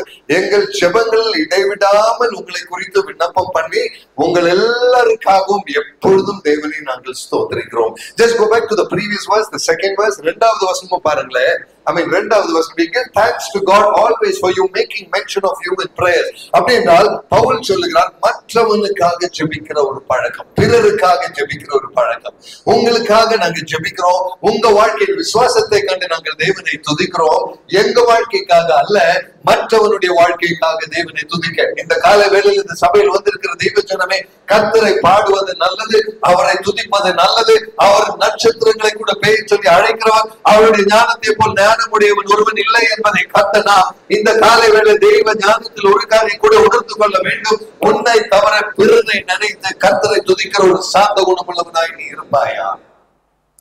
அநேக வேலைகளை நம்ம காரியங்களுக்காக நம்ம தேவனை துதிப்பது உண்டு. ஆண்டவரே, என் குழந்தைக்கு, என் கணவனுக்கு, என் மனைவிக்கு, என் வீட்டுக்கு, என் காரியம், என் ஆரோக்கியம், இதுக்கு நன்றி நன்றி நன்றி சொல்லி நம்ம பழகிட்டோம். மற்றவங்களுடைய காரியங்களுக்காக நன்றி சொல்ல நம்ம எத்தனை பேர் அதற்காக பிரயாசப்பட்டு இருக்கிறோம்? இன்றைக்கு பவுல் சொல்லுகிற பார்த்தீங்களா, we give thanks to our God always for you all. உங்களுக்காக நான் தேவனை ஸ்தோத்திரிக்கிறேன். இந்த காலவேளை அருமையான தெய்வ ஜனமே, பிறனுக்காக தேவனை ஸ்தோத்திரிக்கக்கூடிய அளவுக்கு நம்ம வாழ்க்கையில் ஒரு தாழ்மை இருந்தால் தான் அது செய்ய முடியும். ஆண்டவரே, மற்றவர்களை நீங்க ஆசீர்வதித்தீங்க, அதற்கு நன்றி. அவங்க பிரயாசத்திலிருந்து விடுதலை கொடுத்தீங்க, உமக்கு நன்றி. என் தேவனே, அவங்களுக்கு ஆயுசு நாட்களை கூட்டி கொடுத்தீங்க, அவங்க குழந்தை நல்ல படிக்க கிருபை செய்தீங்க, அவங்களுக்கு நல்ல வீடை கொடுத்தீங்க, அவங்களுக்கு நல்ல வண்டி கொடுத்தீங்க, அவங்களுக்கு நல்ல வசதி கொடுத்தீங்க, உமக்கு ஸ்தோத்திரம். என கேட்கிற தெய்வ ஜனமே, நீ பிறனுடைய நன்மைக்காக நன்றி சொல்ல கற்றுக்கொள்ளும் பொழுது உன்னுடைய வாழ்க்கையை கர்த்தர் உயர்த்துவார். Receive it in the name of Jesus today. Hallelujah. அதனாலதான் சாந்த குணம் உள்ளவனை அவர் உயர்ப்பிப்பார். பிறனுடைய நன்மைக்காக நன்றி சொல்லணும்னா அதுக்கு அடிப்படை தேவையே ஒரு தாழ்மையும் ஒரு சாந்த குணமும் தான். நமக்கெல்லாம் சாதாரணமா என்ன வருங்க, மற்றவன் நல்லா இருந்தா பொறாம தான் வரும். மற்றவன் நல்லா இருந்தா ஆண்டவரே அதற்காக உமக்கு நன்றின்னு சொல்லுகிற சுபாவம் மனுஷ புத்தியில வராது. நீ காலையில அதனாலதான் இந்த வார்த்தையை ஆண்டவர் தருகிறார். மற்றவர்களுக்கு நன்றி சொல்லணும்னா நீ பரிசுத்த ஆவியார் நடத்தப்படாமல் அப்படிப்பட்ட ஒரு கிரியை நம்மால செய்ய முடியாது. ஒரு விஷயம் யோசிச்சு பாருங்களேன், நம்ம வாழ்க்கையிலே நம்ம ஆபீஸ்ல வேலை செய்யறதோ பக்கத்து வீட்டுக்காரங்களோ அவங்க ஒரு புது கார் வாங்கினாங்கன்னு வச்சுக்கோங்களேன், நம்ம போய் அவங்கள பார்க்கும்போது கங்க்ராச்சுலேஷன் புது கார் வாங்கிட்டீங்கன்னு கையெல்லாம் கொடுப்பானோ, உள்ள எரிஞ்சிட்டு இருக்குமா இல்லையா? உள்ள இவன் எல்லாம் கார் வாங்கி இவன் எல்லாம் ஷோ பண்றான்னு நினைச்சிட்டு ஓ கங்க்ராச்சுலேஷன் சொல்ற போலியானவர்கள் தான் நம்ம எல்லாம் என்பதை மறந்து விட வேண்டாம். இன்னொரு சகோதரி ஒரு நல்ல நகை வாங்கி போட்டாங்கன்னா நல்லா இருக்கேன்னு சொல்லுவோம், உள்ள திட்டிட்டு இருப்போம். நம்ம ஒரு சகோதரர் நல்ல பைக் வாங்கினா நமக்கு ஆகாது. என் பையன் ஆஸ்திரேலியா போயிட்டான்னு ஒருத்தர் சொன்னா போதுமே, ஓ பெரிய ஷோ பண்ண வந்துட்டாங்கன்னு நம்ம நினைப்போம். ஆனா அவங்களை நேரடியா பார்க்கும்போது ஓ கர்த்தர் உங்களை ஆசீர்வதிப்பார், இந்த வார்த்தையெல்லாம் நம்ம தான் பேசுவோம். ஆனா என்னை கேட்கிற தெய்வஜனமே, நீ காலையில கர்த்தர் சொல்லுகிறார், பிறனை நினைத்து நீ கர்த்தருக்கு நன்றி சொல்ல வேண்டும் என்றால் அது உன் மனசாட்சியிலிருந்து உண்மையாக நீ கர்த்தருக்கு நன்றி சொல்லுகிற ஒருவனாக நீங்களும் நான் இருக்கணும்னா அதற்கு ஒரு பெரிய தெய்வ கிருபை தேவை. அல்லேலூயா. அது சாதாரண மனுஷனால் செய்ய முடியாது. இன்றைக்கு காலையில இந்த ஞாயிற்றுக்கிழமை கர்த்தர் அதற்கு நேராகத்தான் என்னை உங்களையும் அவர் அழைக்கிறார். அருமையான தெய்வஜனமே, ஒரு விஷயம் யோசிச்சு பாப்பீங்களா? மற்றவனை நினைத்து நீ ஜெப வேளையில கர்த்தருக்கு நன்றி சொன்னது கடைசியாக எப்ப சொல்லி இருப்பாய்? மற்றவன் என்றால் உன் குடும்ப காரியத்தை குறித்து நான் பேசவே இல்லை, உங்க சபையை குறித்தும் பேசல, வெளியில சம்பந்தமே இல்லாத ஒருவன் ஆசீர்வதிக்கப்பட்டதை கண்டு தேவனே உமக்கு நன்றின்னு எப்பவாச்சும் நம்ம சொல்லியிருக்கிறோம். நீங்க வீட்டுக்கு போற வழியில ஒருத்தர் புதுசா வீடு கட்டுறாரு, அவர் யாருனே தெரியாது, பெரிய வீடு கட்டுறாரு. ஆண்டவரே அந்த மனுஷனை நீங்க ஆசீர்வதித்து அவருக்காக உமக்கு நன்றி சொல்கிற நம்ம யாராவது சொல்லியிருக்கிறோமா? சொல்ல மாட்டோமே. நம்ம மனசுல என்ன வரணும், இத போல ஒரு வீடு நானும் கட்டணும். இதுதான் நம்ம மனசுல சாதாரண வர்ற விஷயமே. என்னை கேட்கிற தெய்வ ஜனமே, நீங்க கர்த்தர் சொல்லுகிறார், இன்னொருவனுடைய நன்மை கண்டு அவன் நல்லவனோ கெட்டவனோ விசுவாசி அவிசுவாசி அது விஷயமே அல்ல. இன்னொருவனுடைய வாழ்க்கையின் ஐஸ்வர்யங்களை கண்டு நீ தேவனை துதித்தால் அதை விட ஐஸ்வர்யத்தை உன் வாழ்க்கையில் கர்த்தர் தருவார். ஹல்லேலூயா. Receive it in the name of Jesus. இன்னைக்கு காலையில இந்த ஒரு ரகசிய சாவி இது. மற்றவனை நினைத்து நீ நன்றி சொல்ல சொல்ல சொல்ல உன்னை கர்த்தர் உயர்த்துவார். Glory to God. மற்ற வெளியில் இருக்கிறவனுக்கு தெரியாது ஏன் நீ உயர்த்தப்படுகிறாய் என்று. ஏன் உயர்த்தப்படுகிறாய் என்றால் சாந்த குணம் உள்ளவனை கர்த்தர் உயர்ப்பிப்பார். Hallelujah, glory to God. இது தெய்வீக வாக்குத்தத்தம். இதற்கு பெறத்தக்க தகுதியோடு நம்ம வாழதான் ஆண்டவருடைய வார்த்தை இன்றைக்கு நம்மை நடத்துகிறது. ஆகையால் உபத்திரவத்தின் மத்தியில் இருக்கிறவர்களுக்காக தேவனை துதிக்கிற ஒரு வார்த்தை. ரோமர் 15வது அதிகாரம் அதனுடைய 4வது வசனம் கொஞ்சம் பார்க்கலாமா? ரோமர் 15 அதனுடைய 4வது வசனம் பாருங்களேன். It is like this. ரோமர் 15:4 அருமையான ஒரு வசனம் அது. I mean whatever the things were written aforetime, தேவ வசனத்தில் உண்டாகும் பொறுமையினாலும் ஆறுதலினாலும் நாம் நம்பிக்கையுள்ளவர்கள் ஆகும்படிக்கு முன்பு எழுதி இருக்கிறவைகளை எல்லாம் நமக்கு போதனையாக எழுதி இருக்கிறது. தன்மை தன்னை கேட்கிற தெய்வ ஜனமே, தேவ வசனத்தின் நிமித்தமாய் உண்டாகும் பொறுமையினால், அந்த ஒரு வார்த்தை பாத்தீங்களா? சாந்த குணம் உள்ளவன் பொறுமை உள்ளவன். ஹல்லேலூயா. கரங்களை வைத்து ஒரு நன்றி சொல்வீங்களா? இந்த பொறுமை உனக்குள் வரணும்னா, இந்த ஆறுதல் உனக்குள் வரணும்னா இந்த தேவ வசனத்தை அறியாமல் அது வராது. இந்த காலையில தயவு செய்து அதை புரிஞ்சுக்கோங்க. தேவ வசனம் நமக்கு கற்பித்து தருகிற ஒரு பொறுமை உண்டு. சிலுவையில் தொங்கின இயேசு அங்க இருக்கிறவர்களை பார்த்து சொன்னா, பிதாவே இவர்களுக்கு மன்னிங்க. அந்த பொறுமை நம்ம வாழ்க்கையில வரலாம். ஹல்லேலூயா, ஸ்தோத்திரம். அந்த ஸ்திரீயை பார்த்து சொன்னால், ஸ்திரீயே உன்னுடைய மகன், சீஷனை பார்த்து சொன்னால், மகனே உன்னுடைய அம்மா.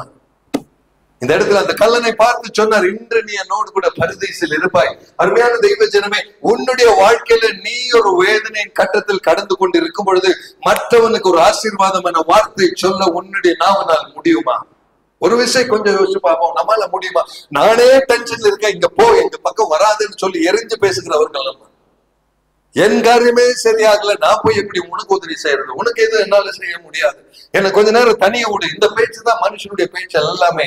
ஆனால் ஆண்டவருடைய வார்த்தை தேவ வசனத்தினால் உண்டாகும் பொறுமையினாலும் ஆறுதனாலும் நம் நம்பிக்கையுள்ளவர்களாகும்படி என்னை கேட்கிற தெய்வ ஜனமே, உன் கர்த்தருக்கு முன்பதாக நீ பொறுமையாய், சாந்தமாய், நீ தாழ்மையாய், பிறரை குறித்து நீ நன்றி சொல்ல. உன்னுடைய வாழ்க்கை சரியில்லைனாலும் மற்றவனுக்கு நன்றி சொல்ல நீ கற்றுக்கொள்வாய்.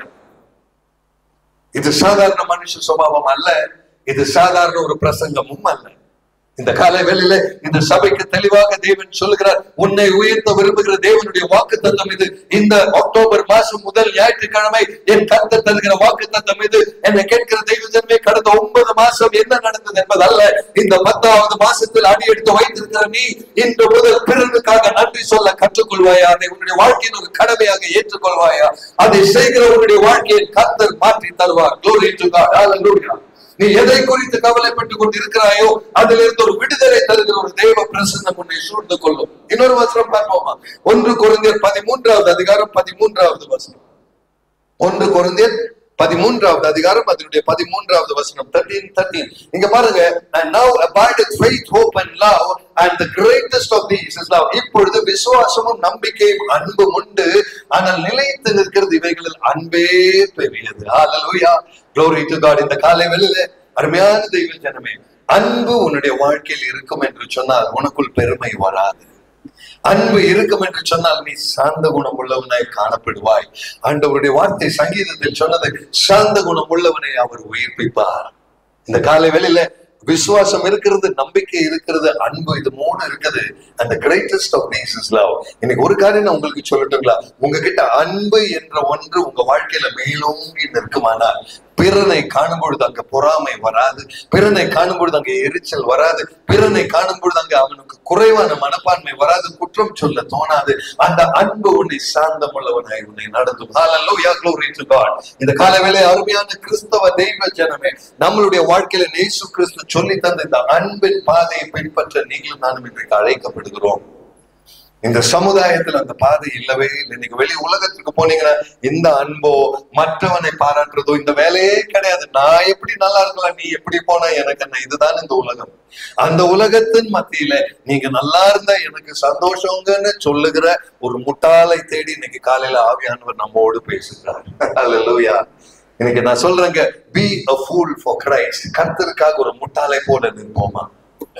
இதுதான் தெய்வீக அழைப்பு. பிறன் மேல் அன்பு செலுத்த நமக்கு ஆண்டவர் தருகிற வாய்ப்பு. என்ன கேட்கிற தெய்வ ஜனம், இந்த உலக வாழ்க்கை நம்மளுடைய சந்தர்ப்ப சூழ்நிலைகள் அதை அனுமதிக்காது.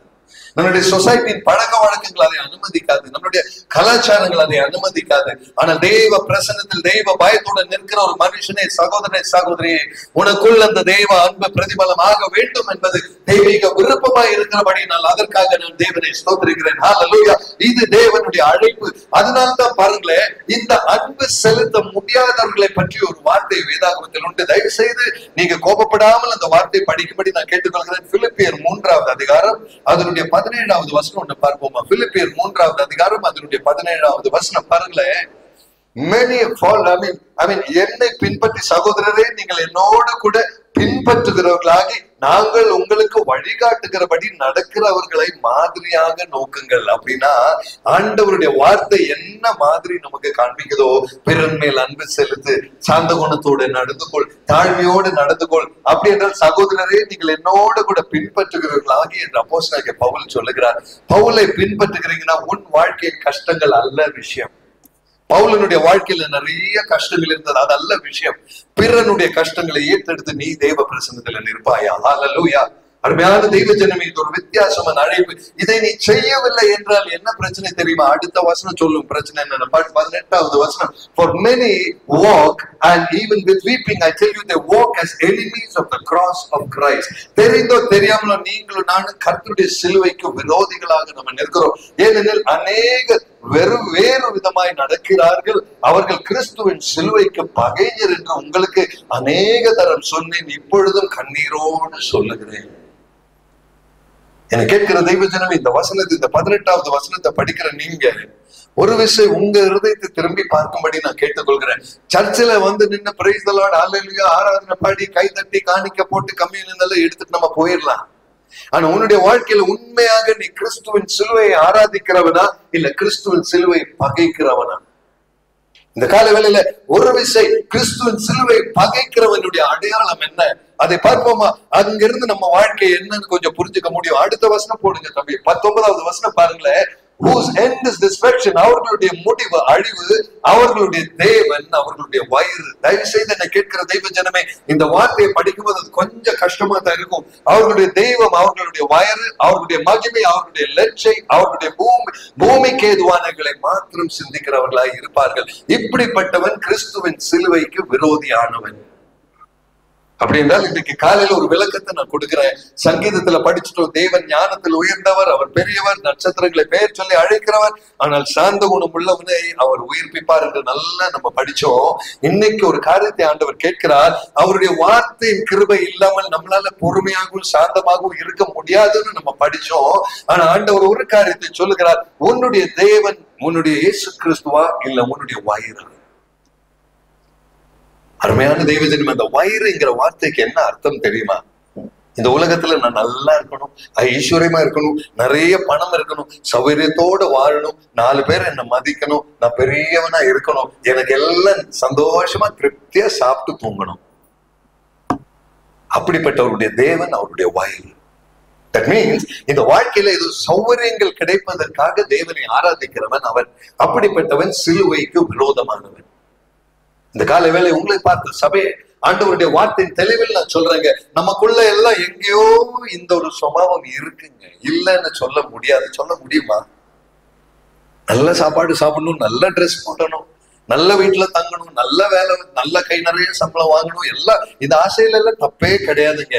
ஆனா அதுவே உன் லட்சியமாய் மாறிவிடக் கூடாது என்பதுதான் இந்த வார்த்தையின் அர்த்தம். அருமையான தெய்வ ஜனமே, கர்த்தர் நல்ல வீட்டை தருவார், நல்ல வாகனத்தை தருவார், நல்ல சம்பளத்தை தருவார், உயர்த்தி வைப்பார், ஐஸ்வர்யங்களை தருவார். அது உனக்கு தெய்வமாய் மாறிடக் கூடாது. ஹல்லேலூயா. கரங்களை உயர்த்தி ஒரு நன்றி சொல்வோமா? ஸ்தோத்திரம். உன்னுடைய வாழ்க்கையில் அது ஒரு லட்சியமாய் மாறிடக் கூடாது தெய்வ ஜனமே. பெங்களூர் பட்டணத்துல கை நிறைய சம்பளம் வாங்கி பெரிய வாகனத்தை ஓட்டி பெரிய வீட்டுல தங்கி நான் பெரியவன் காண்பிக்கிறது உன்னுடைய வாழ்க்கையின் லட்சியமா இருக்க கூடாது தெய்வ ஜனமே.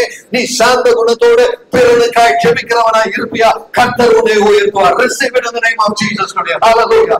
என் லட்சியம் அதாக இருக்கக்கூடாது. அப்படிப்பட்டவர்களுடைய தேவன் அவருடைய வயிறு, அந்த கூட்டத்துல நீ இருக்கக்கூடாது என்ற தெளிவை இந்த காலை வேளையில் ஆவியானவர் தெளிவாக இந்த சபைக்கு தருகிறார். Please brother sister, அப்படிப்பட்ட நீ சிலுவைக்கு நீ விரோதி. இதுதான் கர்த்தருடைய கணக்கு புஸ்தகத்துல தேவன் சிங்காசனத்தில் உட்கார்ந்து நம்மை ஒவ்வொருவரை பார்க்கும்போது கர்த்தர் எப்படி கணக்கு போடுறாருன்னு பார்த்தீங்களா? இந்த பையன் இவன் பேசுறான், பிரசங்கம் பண்றான், இவன் வாழ்க்கையில இவன் சரியா இருக்கிறான்னு என்ன அவர் கணக்கு போடுவார்? இங்க நின்று இந்த வார்த்தையை பிரசங்கம் பண்றான், வீட்டுக்கு போனதுக்கு அப்புறம் இதே சாதி ஏப்ராம் பணத்துக்காக பதவிக்காக ஓடுவானான்னு கர்த்தர் என்னை புடமிட்டு செக் பண்ணுவார். அருமையான தெய்வ ஜனமே, என் கையில் இருக்கிற பணத்தை கர்த்தர் எடுப்பார், பற்றாக்குறையை கர்த்தர் தருவார், என் வீட்டில் குறைவுகளை என் தேவன் அனுமதிப்பார், எனக்கு துன்பங்களை தேவன் அனுமதிப்பார். அந்த வேளையில இயேசுவே நன்றி என்று சொல்லக்கூடிய கிருபை பெற்றவனாக ஒரு அப்போஸ்தலனாகிய பவுலை போல நிற்க என்னால முடியுமா? Oh, receive that church in the name of Jesus. Glory to God. Hallelujah. பவுலும் சீலாவும் நடு ராவில சிறைச்சாலையில படுத்துக்கொண்டு ஆராதிக்கிறாங்களாம். எதுக்கு ஆராதிக்கிறாங்க தெய்வ ஜனமே? என்ன காரணம் இருக்கிறது? பகல்ல அவனை கூப்பிட்டு நிந்திச்சு, அவங்களை குற்றம் சாட்டி, அவங்களை அடிச்சு, அவங்க வஸ்திரத்தை கிழிச்சு, அவங்க காயமாய் ரத்தம் ஒழுகுது. அப்புறம் கொண்டு போய் சங்கிலிகள்ல காலும் கட்டி கையும் கட்டி சிறைச்சாலையில இருட்டு அறையில அடிச்சு வச்சு கட்டி வச்சிருக்கிறாங்க. அவன் அங்க உட்கார்ந்து தேவனை ஆராதிக்கிறான். அந்த ஆராதனைக்கும் உங்க ஆராதனைக்கும் வித்தியாசம் இருக்கா? I tell you brothers and sisters, நன்மைகள் கிடைக்கும் போது ஆராதிக்கிறதுக்கு பெரிய தாளம் ஒண்ணு தேவை இல்லைங்க. நீ அட்டி வாங்கும் போது, நீ நிந்திக்கப்படும் பொழுது அந்த தேவனுக்கு துதி சொல்லக்கூடிய சாந்த குணம் உனக்குள் உண்டா என்று தேவாவியானவர் இந்த காலை வேளையிலே கேட்கிறார். ஹல்லேலூயா. அப்படிப்பட்ட பவுலனுடைய தேவன் அவனுடைய வயிறு அல்ல, அவனுடைய தேவைகள் அல்ல, அவனுடைய சந்தோஷம் அல்ல, அவனுடைய கம்ஃபர்ட் அல்ல தெய்வ ஜனமே. அவன் அடி வாங்கினாலும் ஆராதிப்பான், ரத்தம் சிந்தினாலும் ஆராதிப்பான். அப்படிப்பட்டவன் தெய்வ குழந்தை. அந்த அர்ப்பணிப்போட வாழ நம்மை அழைக்கிற அந்த மகிமையான தெய்வ பிரசனம். அப்படிப்பட்ட ஆராதனை கொடுக்கிற நீ அவரை துதிக்கும் போது அது எவ்வளவு மகிழ்ச்சி. ஹல்லேலூயா. glory to God. அப்படிப்பட்ட ஆராதனை செலுத்த தேவன் என்னை உங்களை அழைத்து இருக்கிறார் அல்லவா? அவருடைய தெய்வம் அவருடைய வயிறு. தயவு செய்து அந்த கூட்டத்துல மாட்டிட கூடாது என்பதற்காக ஆவியானவர் இந்த தெளிவை இன்னைக்கு தருகிறார். நிறைய பேர் நீங்க ஜெபிக்கிற ஜெபத்தை கூட பாருங்களேன். இன்னைக்கு காலையில கூட எழுந்திரிச்சு நீங்க என்ன ஜெபிச்சிருப்பீங்க? என் பணம் தேவை, என் பிரச்சனை, என் வேலை, எனக்கு இருக்கிற பேங்க் லோனு, இல்லைன்னா என்னுடைய வேலை, என் குழந்தையுடைய படிப்பு, இல்லைன்னா எனக்கு இருக்கிற வியாதி, இதைத்தான் ஜெபிச்சுட்டு நம்ம எல்லாம் வந்திருக்கிறோம். ஆண்டவரே, உம்மை பற்றி வாழ்கிற நீரே எனக்கு எல்லாமே இருக்கணும்னு நம்ம யாரும் ஜெபிக்கலையே. இன்னைக்கு காலையில அதைத்தான் ஆவியானவர் உணர்த்துகிறார். உன் தேவன் உன்னுடைய வயிறு, அது உன்னுடைய ஜெபமே சொல்லும் நீ என்ன ஜெபிச்சுட்டு வந்தேன்னு. உன் தேவைகள் தான் உன்னுடைய ஜெபம் எல்லாமே. தேவைகளை ஜெபிக்காதன்னு எங்கேயும் சொல்லலைங்க, ஜெபிக்கணும், நல்ல காரியம். ஆனால் அதுதான் வாழ்க்கையின் லட்சியமாகவே இருந்துவிடக் கூடாது. அப்படிப்பட்டவர்கள் சிலுவைக்கு விரோதமானவர்கள். அப்படி என்றால் கர்த்தர் தம்முடைய புஸ்தகத்தில் எழுதுவார், சாஜியேபிரம் பிரசங்கம் பண்ண நல்லதுதான், ஆராதிச்சா நல்லதுதான், நல்லா இருந்தது, ஆனா இவன் பரலோக ராஜ்யத்துக்கு சேர மாட்டான். கர்த்தர் தம்முடைய புஸ்தகத்துல எழுதிடுவார். அவர்கிட்ட எந்த விளையாட்டும் நடக்காதுங்க. இன்னைக்கு அதற்காகத்தான் இந்த பிலிப்பியர் 3:19 என்ற வசனம் உங்க பைபிள்ல கர்த்தர் தந்திருக்கிறார். இதை கையில வச்சுட்டு நடக்கால, இதை புரிஞ்சுட்டு வாழ ஆவியானவர் இந்த காலை வேளையில அழைக்கிறார். கரங்களை உயர்த்தி ஒரு நன்றி சொல்லிடலாமா? Glory to God. இந்த தெளிவை தேவாவியானவர் தரும்பொழுது அதை ஏற்றெடுக்கிற தெய்வ ஜனங்களுக்காக நான் கர்த்தரை ஸ்தோத்திரிக்கிறேன். அடுத்த வார்த்தை பார்த்தீங்களா?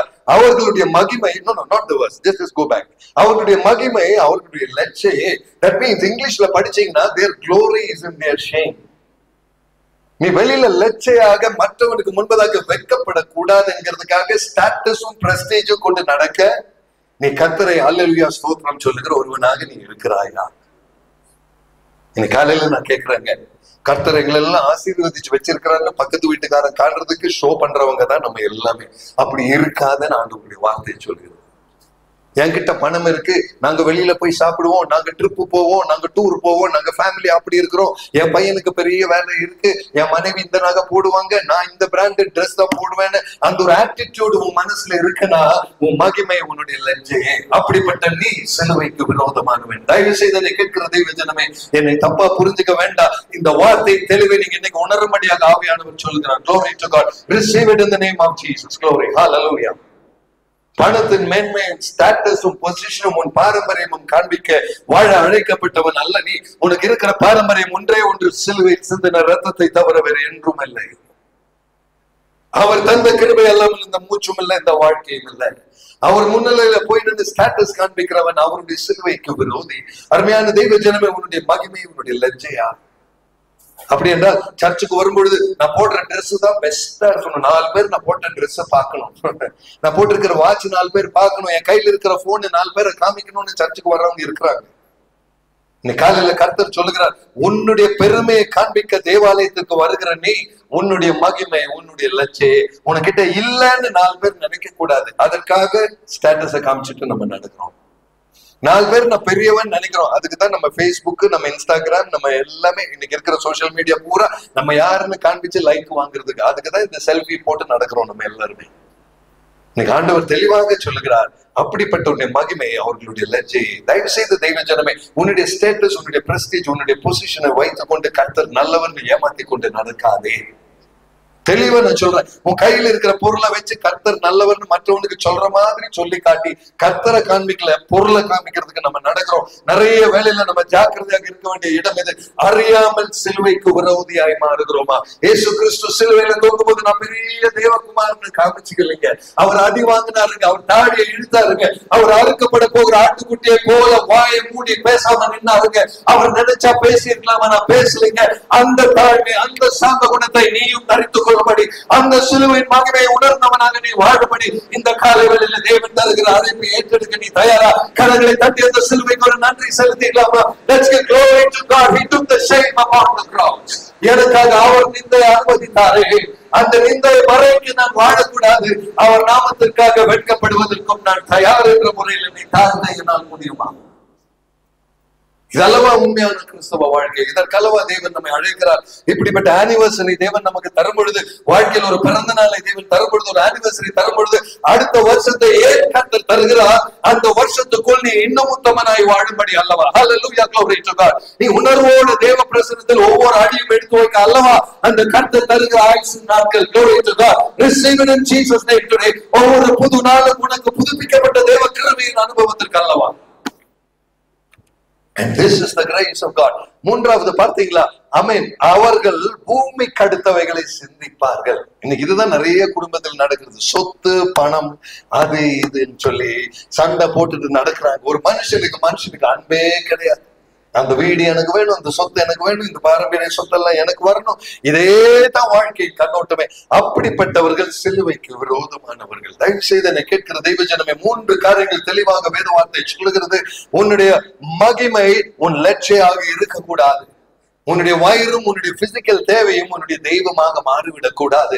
உலகத்தின் காரியங்கள் உன் சிந்தையாக இருக்கக்கூடாது. இது 3 இருக்குன்னா நீ சிலுவைக்கு பகைஞர்கள். ப்ரீவியஸ் வர்ஸ் கொஞ்சம் போறீங்களா? 18வது வசனம் கொஞ்சம் பாருங்களேன்.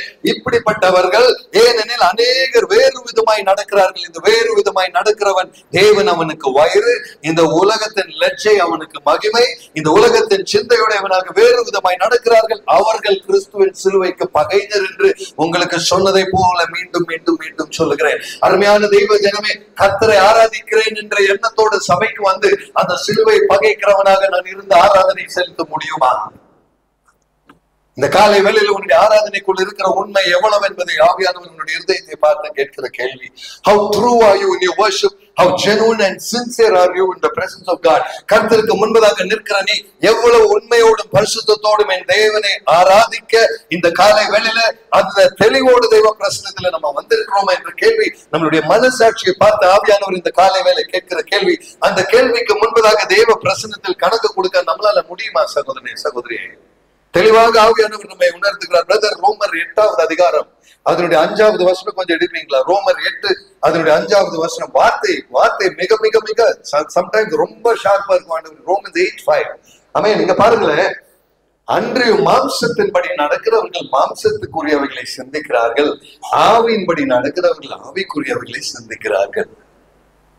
இது ஒரு அருமையான வசனம். ஆக்சுவலி சிஸ்டர், இந்த வசனத்தை பைபிள்ல படிக்கும்போது நான் யாருன்னு அது எனக்கு சொல்லிடுவேன்.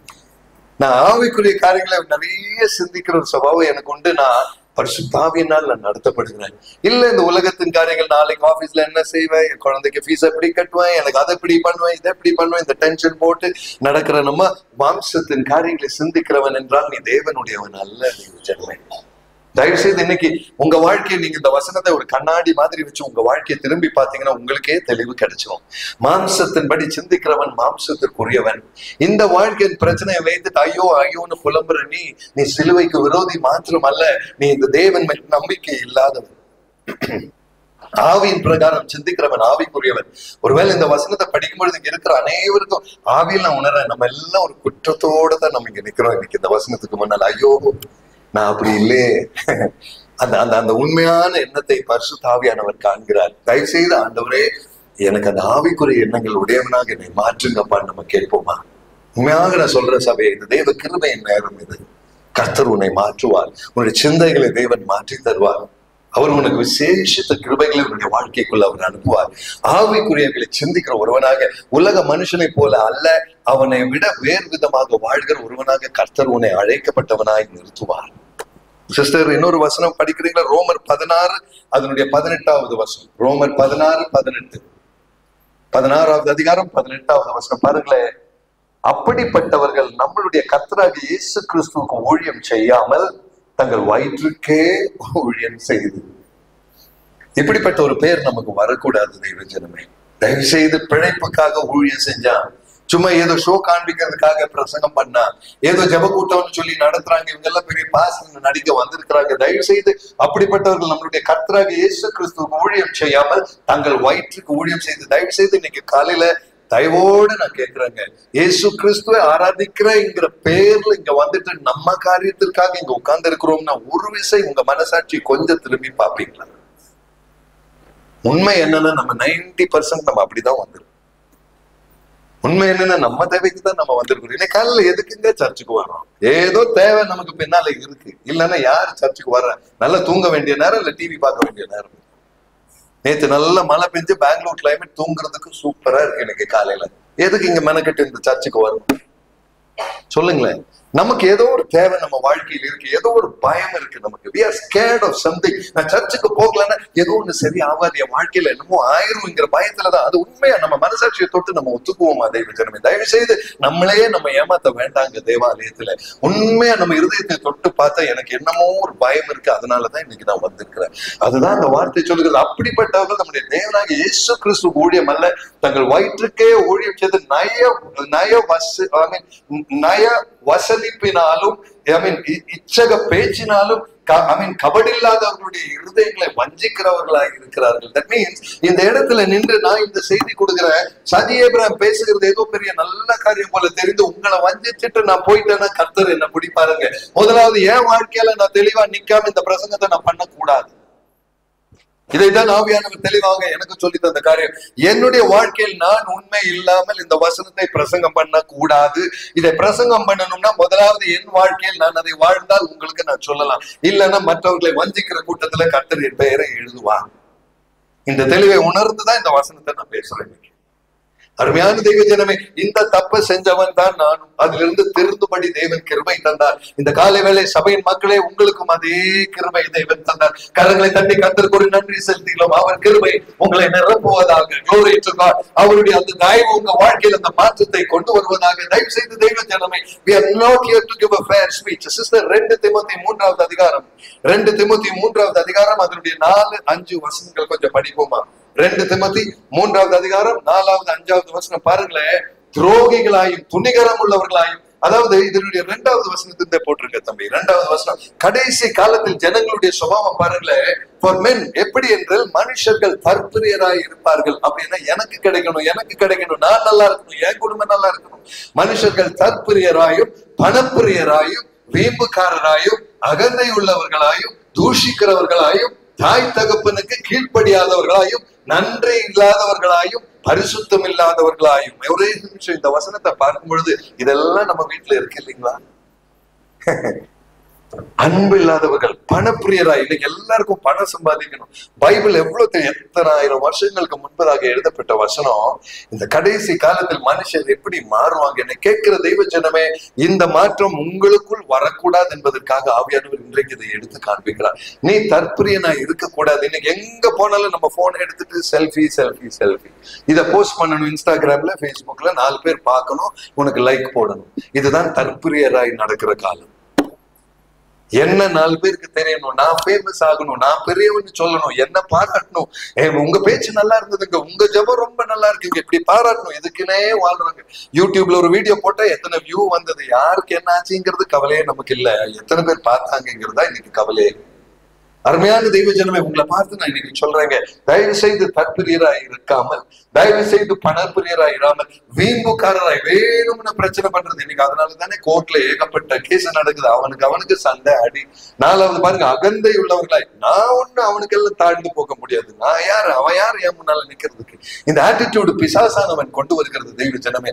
கொஞ்சம் முன்னாலதான் வசனத்துல பார்த்தோம், சாந்த குணம் உள்ளவனை கர்த்தர் உயிர்ப்பிப்பார். ஹல்லேலூயா. சாந்த குணம் உள்ளவன் கிட்ட இந்த லிஸ்ட்ல ஒண்ணுமே இருக்காதுங்க. அவன்கிட்ட அகந்தை இருக்காது, தூஷிக்கிறவனாக இருக்க மாட்டான், தாய் தகவனுக்கு கீழ்ப்படியாதவனாக அவன் இருக்க மாட்டான். அவன் சாந்த குணம் உள்ளவனாக இருப்பான், அவன் நன்றி உள்ளவனாக இருப்பான், அவன் பரிசுத்தம் உள்ளவனாக இருப்பான். இன்றைக்கு காலையில என்ன கேட்கிற தெய்வ ஜனமே, இந்த 2 திமோத்தி 3:2வது வசனத்தின் சுபாவங்கள் நம்ம வாழ்க்கையில ஏதாவது ஒன்று உண்டு என்றால், நீ சிலுவைக்கு பகைஞன், நீ பரலோக ராஜ்யத்திற்கு பாத்திரவான் அல்ல. இதை தெளிவாக எடுத்துரைக்க ஆவியானவர் உரைக்கிறார். அடுத்த வசனம் போடுங்க தம்பி, 3வது வசனம் பாருங்களேன். சுபாவ அன்பில்லாதவர்களாயும் இணங்காதவர்களாயும் அவதூறு செய்கிறவர்களாயும் இச்சை அடக்கம் இல்லாதவர்களாயும் கொடுமையுள்ளவர்களாயும் நல்லோரை பகைக்கிறவர்களாயும். இதுதான் நம்ம சமுதாயமே. சுபாவ அன்பு இல்லாதவன், ஆணுக்கும் ஆணுக்கும் திருமணம், LGBTQ, இன்னைக்கு இதெல்லாம் சாதாரணமாயிடுச்சு. இத பெரிய விஷயமா கொண்டு நடக்கிறாங்க கார்பரேட் கம்பெனில எல்லாம்.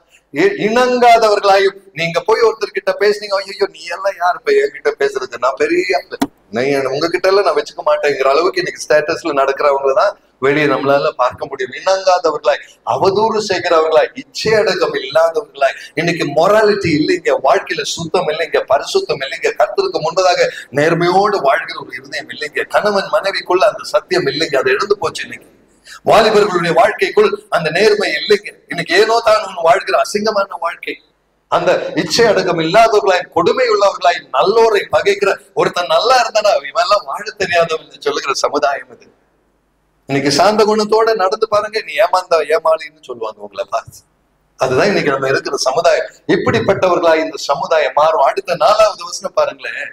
துரோகிகளாயும், துணிகரம் உள்ளவர்களாயும், இருமாப்பு உள்ளவர்களாயும், தேவ பிரியம் இல்லாமல் சுகபோக பிரியராயும். அடுத்தது போடுங்க 5வது வசனம் பாருங்களேன். தெய்வ பக்தியின் வேஷத்தை தரித்து அதன் பலனை மறுதளிக்கிறவர்களாய். இவன் தான் இந்த சிலுவைக்கு பகை. தெய்வ பக்தி போல நடிப்பாங்க, சர்ச்சுக்கு வர்றது போல வருவாங்க, காணிக்க போடுறத போல போடுவாங்க, நல்ல தலையில துணியெல்லாம் போட்டு ஜெபிப்பாங்க. ஆனா அது வெறும் வேஷம் என்பதை தயவு செய்து உணர்ந்து தேவ பிரசன்னத்தில் பயபக்தியோடு நிற்க முடியவில்லை என்றால் இந்த வேஷத்தை போடாதே தெய்வ ஜனமே. அது கர்த்தருடைய வார்த்தை தெளிவு சொல்லுகிறது. தெய்வ பக்தியின் வேஷத்தை தரித்து அதன் பலனை மறுதளிக்கிறவர்களாக இருப்பார்கள். இப்படிப்பட்டவர்களை விட்டு நீ விலகு சபையே. ஹல்லேலூயா. கரங்களை வைத்து ஒரு நன்றி சொல்வீங்களா? என்னை கேட்கிற தெய்வ ஜனமே, விட்டு விலகு என்றால் உன்னுடைய வாழ்க்கை அப்படி இருக்கக்கூடாது. உன்னுடைய வாழ்க்கைக்குள் கர்த்தர் எதிர்பார்க்கிற வித்தியாசம் இருக்க வேண்டும். வெளியில் இருக்கிறவன் உன்னை பார்க்கும் பொழுது பெரிய விசுவாசின்னு சொல்ல வேண்டாம், உன்னை அவன் ஏமாளின்னு அழைத்தா போதும். அதற்காக கர்த்தருக்கு நன்றி சொல்வீர்கள். Glory to God. Hallelujah. நமக்கு பெரிய ஸ்டேட்டஸ், பிரஸ்டீஜ், டைட்டில் வேண்டாங்க. கர்த்தருக்கு உண்மையாக நிற்கிற அந்த டைட்டில் மாத்திரம் போதுங்க. Glory to God. Hallelujah. அவர் வருகை நாளில் நல்ல மகனே மகளே என்ற அந்த டைட்டில் போதுங்க நமக்கு. Glory to God. இந்த உலகம் தருகிற பெயரோ புகழோ நமக்கு தேவையில்லை, அது தேவையும் இல்லை. அதற்காக வாழ வேண்டவே வேண்டாம் என்று தெளிவாக ஆவியானவர் சொல்லும் பொழுது அதை ஏற்றெடுக்கக்கூடிய மனப்பக்குவதையோடு தெய்வ பிரசன்னத்தில் நம்மை தாழ்த்த முடியுமா? இப்படிப்பட்டவர்களை விட்டு விலகி என்ற தெய்வ வார்த்தைக்காக நான் தேவனை ஸ்தோத்திரிக்கிறேன். தயவு செய்து தெய்வ ஜனமே, இந்த தெளிவோடு தெய்வ பிரசன்னத்தில் நிற்க நம்மால முடியுமா? மத்தேயு சுவிசேஷம் 25வது அதிகாரம் 41வது வசனம். Matthew chapter 25 and verse number 21. 25, 41. பாருங்களேன். அவனுடைய எஜமானன் அவனை நோக்கி, நல்லது உத்தமமும் உண்மையும் உள்ள ஊழியக்காரனே, கொஞ்சத்தில் நீ உண்மையுள்ளவனாய் இருந்தாய், அநேகத்தின் மேல் உன்னை அதிகாரியாக வைப்பேன், என் உன் எஜமானனுடைய சந்தோஷத்துக்குள் பிரவேசி என்றார். இயேசு கிறிஸ்துடைய 2வது வருகையில் அவர் பேச போகிற வார்த்தை இது. தயவு செய்து என்னை கேட்கிற தெய்வ ஜனமே, என்னை உங்களை பார்த்து உத்தமமும் உண்மையும் உள்ள ஊழியக்காரனே என்ற அழைப்பை கர்த்தர் சொல்லும்படி நம்ம வாழ வேண்டும் என்பது இந்த வசனத்தின் அடையாளம். பாருங்களேன், கொஞ்சத்தில் நீ உண்மை உள்ளவனாய் இருந்தார். அருமையான சகோதரி, அருமையான சகோதரனே, இன்னைக்கு ஹோலி ஜீசஸ் சர்ச்சுக்கு வந்திருக்கிற தெய்வ ஜனமே, ஆன்லைன்ல பாக்குறவங்களை பார்த்து நான் சொல்றேன், உனக்கு கொடுக்கப்பட்ட சின்ன வாழ்க்கையில் அந்த கொஞ்சத்துல நீ உண்மை உள்ளவனாய் இருப்பாயா? ஹல்லேலூயா. Glory to God. அப்படி உண்மை உள்ளவனாக நீ இருக்கும்படி கர்த்தர் எதிர்பார்க்கிறார். என் எஜமானனுடைய சந்தோஷத்திற்குள் பிரவேசி. அப்படிப்பட்டவனை பரலோகத்தின் சந்தோஷத்துக்குள் அவர் அழைத்து செல்வார். Glory to God. Hallelujah. இந்த உலகத்தின் சின்ன காரியங்களுக்காக உன் பரலோக சந்தோஷத்தை விட்டு விடாதே தெய்வத்தினமே. கர்த்தருக்கு முன்பதாக நீ உண்மை உள்ளவனாய், தெளிவுள்ளவனாய், உலக ஆசை இல்லாதவனாய், உன்னுடைய லட்சை உன்னுடைய மகிமையாக அல்லாதவனாய், இந்த உலகத்தின் மகிமைக்காக வாழ்கிறவனாய், உன்னுடைய வயிறு உன் தேவன் அல்லாதவனாய், என் தேவனுக்கு என்று தாழ்மையோடு சாந்தத்தோட வாழ உன்னால முடியுமா? அப்படிப்பட்டவனை பார்த்து கர்த்தர் கொடுக்கிற அழைப்பு. Are you ready to receive this call in God's presence today? இதற்கல்லவா நீங்கள் நான் அழைக்கப்பட்டிருக்கிறோம். அருமையான தெய்வ ஜனமே, இந்த வார்த்தை நீ கொஞ்சத்தில் உண்மையுள்ளவனாக இருந்தாய் அப்படின்னு ஒரு சின்ன பொய் கூட நீ சொல்லலையே மகளே, நீ ஒரு சின்ன பொறாமை கூட பெறலையே மகனை, மற்றவனுடைய உயர்வை காணுவது நீ அவனுக்காக ஜெபித்த என்னை மகிமைப்படுத்தினாயே, மற்றவனுடைய நன்மை கண்டு நீ துதிக்கிறவனாக நீ இருந்தாயே, அந்த கொஞ்சத்தில் நீ உண்மையுள்ளவனாக இருப்பியா சகோதரியே, சகோதரனே? ஓ ஹல்லேலூயா. Receive this in the grace of God. இது தேவ கிருபை உள்ள ஒருவன் மாத்திரம் செய்யக்கூடிய காரியம். இந்த காலை வேளையில ஆண்டவருடைய கிருபையின் வார்த்தையை மாத்திரம் தான் அவர் நம் மத்தியில் வைக்கிறார். பிலிப்பியர் 2வது அதிகாரம் 21வது வசனம் கூட பார்ப்போமா? பிலிப்பியர் 2:21 வசனம். அருமையான ஒரு வசனம் அது. Yes please. பிலிப்பியர் 2:21. I mean, அப்படிப்பட்டவர்கள் அவர்களுடைய காரியங்களை தேடுகிறார்கள், கிறிஸ்துவனுடைய அல்ல. மற்றவர்கள் எல்லாம் கிறிஸ்துவேசுக்குரியவர்களை தேடாமல் தங்களுக்குரியவர்களையே தேடுகிறார்கள். தயவு செய்து தெய்வ ஜனமே, மற்றவர்கள் என்ற அந்த வார்த்தையை கொஞ்சம் மாத்திட்டு நாங்கள்னு போட்டதான் அது சரியா வரும். இன்னைக்கு நம்ம வாழ்க்கையை பற்றி கிறிஸ்துவனுடைய காரியங்களை தேடுறதுக்கு நமக்கு டைம் இல்லைங்க. நம்ம காரியத்தை தேடுறதுக்கே நமக்கு நேரம் பத்தல, இல்லைங்களா? தயவு செய்து என்ன கேட்கிற தெய்வ ஜனமே, பைபிள்ல இப்படியெல்லாம் வசனம் இருக்குதான்னு சிலர் இன்னைக்கு நினைக்கிறீங்க இப்போ. ஆனா இப்படி எல்லாம் வசனம் இருந்தாலும் நீங்க நிறைய தடவை படிச்சிருப்பீங்க. ஆனா ஆவியானவர் உணர்த்தாமல் இது உங்க கண்களுக்கும் உங்க இருதயத்திற்கும் தெரிய வாய்ப்பே இல்லை. இன்னைக்கு காலையில நான் சொல்றேங்க, இப்படிப்பட்ட வசனங்கள் உங்களுக்கு புரியாதபடி சத்ருவானவன் உன் கண்கள் அதை மறைப்பான். இந்த காலை வேளை பரிசுத்த ஆவியானவருடைய கிருபையினால் இந்த வசனத்தை நீங்க படிப்பீங்க. நீங்க கிறிஸ்து இயேசுக்குரியவைகளை தேடாமல் உங்களுக்கானவைகளை தேடுகிறவர்களாக நீங்க எங்கேயாவது உங்க வாழ்க்கையில ஒரு நிமிஷமாவது அப்படி இருந்து போயிட்டீங்களா அறியாமல்? தயவு செய்து அதுல இருந்து ஒரு மாற்றத்தை, ஒரு மன்னிப்பை தேவனோட கேட்ப. ஆண்டவரே, என் குடும்பம், என் மனைவி, என் சொத்து, என் சம்பளம்னு சொல்லி நான் கேட்டதுக்கு மன்னிங்க ஆண்டவரே. நான் உண்மையா நான் சொல்றேங்க, நீ கர்த்தருடைய காரியத்தை தேடும்போது உன் விருப்பங்களை அவர் உனக்கு நிறைவேற்றுவார். Glory to God. Hallelujah. சங்கீதம் 37:4 கொஞ்சம் போட முடியுமா? சங்கீதம் 37:4, கர்த்தருக்குள் நீ மன மகிழ்ச்சியா இரு, உன் இருதயத்தின் விருப்பங்களை அவர் உனக்கு அருளி செய்வார். அருமையான தெய்வ ஜனமே, நீ தேட வேண்டியது கர்த்தருடைய காரியம். Delight in the Lord and he will give you the desires of your heart. உன் இருதயத்தின் விருப்பங்களை அவர் உனக்கு அருள் செய்வார். அந்த வார்த்தை பாத்தீங்களா, அருள் அப்படி என்றால் அது தேவனுடைய gift. அதுதான் கர்த்தருடைய அருள். God will grant you, he will give you. God, it's a gift of God, brother sister. அவர் அருள். உன்னுடைய தேவைகளை கர்த்தர் தருவார். உன் மனைவியை நன்றாக வைப்பார், உன் கணவனை ஆசீர்வதிப்பார், உன் குழந்தையை ஆசீர்வதிப்பார், உனக்கு நல்ல வீட்டை தருவார், சம்பளத்தை தருவார். நீ செய்ய வேண்டியது என்ன? கர்த்தருக்குள் மன மகிழ்ச்சியாய் இருப்பாயா? நீ சிலுவைக்கு பகைஞனாய் நடக்காமல் தேவனுக்கு உண்மையாய் நீ நடந்து கொள்வாயா? அந்த தேவனுக்குரியவைகளை தேடுகிறவனாக நீ காணப்படுவாயா? அவருடைய வார்த்தை தருகிற பொறுமையில் நீ கவனத்தோடு நீ நடப்பாயா? இதல்லவா கர்த்தர் என்னிடத்தில் உங்களிடத்தில் எதிர்பார்க்கிற தெளிவு. அருமையான தெய்வ ஜனமே, can we be people that God can bless? கர்த்தருடைய ஆசீர்வாதம் தாங்க நம்ம ஐஸ்வர்யமா இருக்கணும். முதலாவது தேவனுடைய நீதியும் ராஜ்யத்தையும் தேடுங்கள், அதோடு கூட உனக்கு வேண்டதெல்லாம் கொடுக்கப்படும் என்ற வசனம் நமக்கு நல்லா தெரியும். ஆனா வாழ்க்கையில் அதற்கு கீழ்ப்படிதல் இல்லாதவர்களாக அதை தெரிந்தும் நம்ம நிற்கிறோம் என்பதுதான் அதனுடைய உண்மை. இந்த காலை வேளையில ஆவியானவர் உன்னை உணர்த்துகிற ஒரு காரியம் உண்டு. மகனே, மகளே, அறிந்தோ அறியாமலோ இந்த உலகத்தின் மனுஷன் வாழ்கிற விதத்தில் நீ வாழ்ந்து விடாதே என்ற ஒரு திட்டவட்டமான வார்த்தை நீங்க ஆவியானவர் சொல்கிறார்.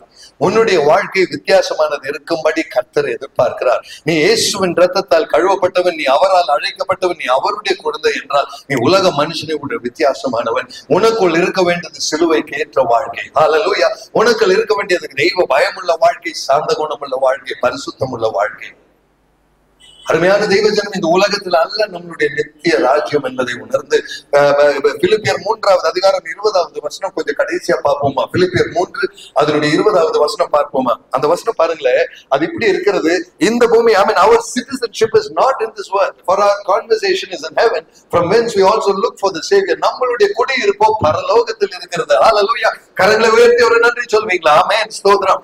எனக்கு இங்க இருக்கிற ஆதார் கார்டும், ரேஷன் கார்டும், சம்பளமும், ஏடிஎம் கார்டும், எனக்கு இருக்கிற பேங்க் பேலன்ஸும், பாஸ்புக்கும் அல்ல. என்னுடைய குடியிருப்போ பரலோகத்தில் இருக்கிறது. அங்கே இருந்து கர்த்தரா இருக்கிற இயேசு கிறிஸ்து என்னும் ரட்சகர் வர எதிர்பார்த்து கொண்டிருக்கிறோம். எத்தனை பேர் இயேசுவே எப்ப வருவீங்கன்னு எதிர்பார்த்து கொண்டிருக்கிறோம்? ஹல்லேலூயா. glory to God. இன்னைக்கு காலையில என்ன கேட்கிற தெய்வ ஜனமே, இந்த ஒரு எண்ணத்தோடு வாழ தேவனுடைய பாதத்தில் நம்மை அர்ப்பணிக்கலாமா? இந்த கால வேளையில நம்மளுடைய குடியிருப்பு, அதாவது பாருங்க, உலகத்தின் காரியங்களை சிந்திக்கிறவன் சிலுவைக்கு விரோதின்னு கொஞ்சம் முன்னால படிச்சோமா? அவனுடைய தேவன் அவனுக்கு வயிறு, அவனுடைய மகிமை அவனுக்கு லட்சை, அவன் உலகத்தின் காரியங்களை சிந்தித்துக் கொண்டிருப்பான். இந்த வசனம் என்ன சொல்லுகிறது? நம்மளுடைய குடியிருப்போ இந்த உலகத்தில் அல்ல, அது பரலோகத்தில் இருக்கிறது. ஆகையால் அந்த பரலோகத்தின் குடியிருப்பை அறிந்தவன் இந்த உலகத்தின் காரியங்களை சிந்திக்கிறவனாக இருக்க மாட்டான். கடைசியாக இந்த தெளிவை நீங்க உணர்ந்துக்கணும். உங்க மனசு எப்படியோ அறியாமல் உங்க இருதயம் இன்னைக்கு பணம், காசு, மனுஷர் பணப்பிரியராய், வம்புக்காரராய், அன்பில்லாதவராய், கீழ்ப்படி, அந்த ஒரு சுபாவம் எப்படியோ நம்ம வாழ்க்கையில வந்துருச்சுன்னா இன்னைக்கு சிலுவைக்கு எதிராக நிற்கிறோம் என்பதை உணர்ந்து, ஆண்டவரே, நான் இந்த உலகத்தின் காரியங்களை அல்ல, மேலான உம்முடைய காரியங்களை சிந்திக்க, ஆவியில் நடத்தப்படுகிறவன் ஆவிக்குரியவைகளை சிந்திப்பான் என்று சொன்ன வண்ணமாய், மாம்சத்தில் நடக்கிறவன் மாம்சத்துக்குரியவைகளை சிந்திப்பான் என்ற வண்ணமாய், என்னுடைய வாழ்க்கையில் என்னுடைய சிந்தைகள் மாற்றப்படுகிற அடையாளத்தை நான் காண கிருபை தாங்க ஆண்டவரே என்று கேட்போமா? அருமையான தெய்வ ஜனம், இந்த காலை வேளையில் இந்த கிருபையால் கர்த்தர் உங்களை நிரப்ப விரும்புகிறார். Receive that in Jesus name today. நீ மேலானவைகளை சிந்திக்கிறவனாய் கர்த்தர் உன்னை மாற்றுவார். உன்னுடைய இருதயத்தை தேவன் தொடுவார். உன்னுடைய விருப்பங்களை கர்த்தர் மாற்றி தருவார். அவர் உகந்தவனாக வாழ அவர் உன்னை நியமிப்பார். இந்த காலை வேளை அதற்காக தெய்வ பிரசன்னத்தில் நம்மை அர்ப்பணிக்கலாமா? நம்ம எல்லா கண்களை மூடி தலை வணங்கி ஒரு விசை தெய்வ பிரசன்னத்தில், ஆண்டவரே, இந்த காலை வேளை எங்களோடு இடைப்பட்டு இந்த வார்த்தையின் பிரகாரம் உலகத்தை சிநேகிக்கிறவனாய் அல்ல, பணத்தை விரும்புகிறவனாய் அல்ல, என்னுடைய லட்சியை மதிக்கிறவனாய் அல்ல, ஆண்டவரே, இந்த உலகத்தின் காரியங்களை சிந்திக்கிறவனாய் அல்ல, என்னுடைய சுகத்திற்கும் சௌகரியத்துக்குமாக கர்த்தரை துதிக்கிறவனாய் அல்ல, ஆண்டவரே, நேர் மாறாக என்னுடைய kingdom, my citizenship is in heaven என்பதை அறிந்து மேலானவைகளை சிந்தித்து சிலுவைக்கு ஏற்றவனாய் வாழக்கூடிய கிருபை இங்க இருக்கிற ஒவ்வொரு சகோதர சகோதரிக்கு கட்டளையிடும்படி நாங்கள் ஜெபிக்கிறோம். ஆண்டவரே, இந்த காலை வேளையில நீ தந்த ஒவ்வொரு வார்த்தைக்காக நன்றி அப்பா. நாங்கள் அறிந்தோ அறியாமலும் சிலுவைக்கு விரோதிகளாய் இருந்தால் எங்களுக்கு இறங்குங்க, எங்களுக்கு மன்னிங்க ஆண்டவரே. அப்படிப்பட்ட சிந்தைகள் எங்களுக்கு வந்ததுக்கு மன்னிங்கப்பா. எங்க மேன்மை, எங்க பிரஸ்டீஜ், எங்க ஷோ பிசினஸ் இவைகளை மன்னிங்க ஆண்டவரே. இந்த காலை வேளையுடைய பிரசனத்தில் உண்மையோடு தாழ்மையோடும் சாந்தத்தோடும் வர கிருபை தாங்க ஆண்டவரே. பரிசுத்த ஆவியானவரே, நீர் இடைவிடும்படி நாங்கள் கேட்டுக்கொள்கிறோம். எங்களை ஒரு விசை கூட சுத்திகரிக்கப்பா. இந்த லார்ட், இந்த சர்ச்சில் இருக்கிற ஒவ்வொரு மேலும் உங்களுடைய கிருபை கரம் வைப்பீராக. ஒரு பரிசுத்த அழைப்புக்கு ஏற்றபடி வாழ நீர் வரும்பொழுது நல்ல தாசனே, உன்னுடைய இன்பத்துக்குள் பிரவேசி, உன்னுடைய பிதாவின் இன்பத்துக்குள் பிரவேசி, உன்னுடைய எஜமானன் உனக்கு வைத்திருந்ததுக்குள் பிரவேசி என்று சொல்லக்கூடிய நல்ல அழைப்பை பெறுகிறவர்களாக இவர்கள் ஒவ்வொருவரையும் நீர் உருவாக்கும்படி ஆசீர்வதித்து நான் செபிக்கிறேன் அப்பா. நாங்கள் ஒரு ஆத்மா கூட தப்பி போக கூடாது ஆண்டவரே. அந்த கிருபை எங்களுக்கு தாங்கப்பா. ஹல்லேலூயா, glory to God. இந்த காலை வேளையுடைய பிரசன்னத்தில் எங்களை நிரப்புவதற்காக நன்றி. நீ தந்திருக்கிற அழைப்பை உணரச் செய்வதற்காக நன்றி. பரிசுத்த ஆவியானவரே, எங்கள் இருதயத்தோடு நீர் இடைப்பட்டுக் கொண்டிருக்கிற உங்களுடைய அன்புக்காக நன்றி. அன்பே பிரதானம் என்று சொல்லி தந்த உங்களுடைய வார்த்தைக்காக நன்றி அப்பா. பிறரை நேசிக்க கிருபை தாங்கப்பா. யார் மேலேயாவது வெறுப்போ குறைவோ உண்டென்றால் அதை விட்டுவிட கிருபை தாங்க. மன்னிக்க தயவு தாங்க. உங்களுடைய ஆவியின் அபிஷேகத்தால் நிரப்புங்கப்பா. தேவ கிருபை நிறைவே தாங்க. சிலுவையில் கண்ட இயேசுவின் அதே சுபாவத்தை தரித்துக் கொள்ள எங்கள் ஒவ்வொருவர் மேலும் உங்களுடைய இரக்கத்தை தாங்க. பரிசுத்த ஆவியானவர்களை பலப்படுத்துங்க என்று விண்ணப்பிக்கிறோம் அப்பா. உங்களுடைய பாதத்தில் எங்களை தாழ்த்துகிறோம். தொடர்ந்து நீர் பலப்படுத்தும் ஆண்டவரே. உங்களுடைய கிருபையால் வழி நடத்தும். இயேசுவின் நாமத்தில் ஜெபத்தை கேட்டல்லும் எங்கள் ஜீவனுள்ள நல்ல பிதாவே. ஆமென், ஆமென், ஹல்லேலூயா. கரங்களை தட்டி கர்த்தருக்கு ஒரு நன்றி செலுத்திடலாமா? மெய்யாகவே தேவன் இன்றைக்கு நம்மோடு இடைப்பட்டு இருக்கிறார். அவருக்கு பயந்தவர்களாய் தாழ்மையோடு அந்த கர்த்தருடைய வார்த்தையை ஏற்றெடுத்து வாழும்படி ஆவியானவர் ஒவ்வொருவரையும் நடத்துவாராக. God bless you. Thank you very very much. Amen.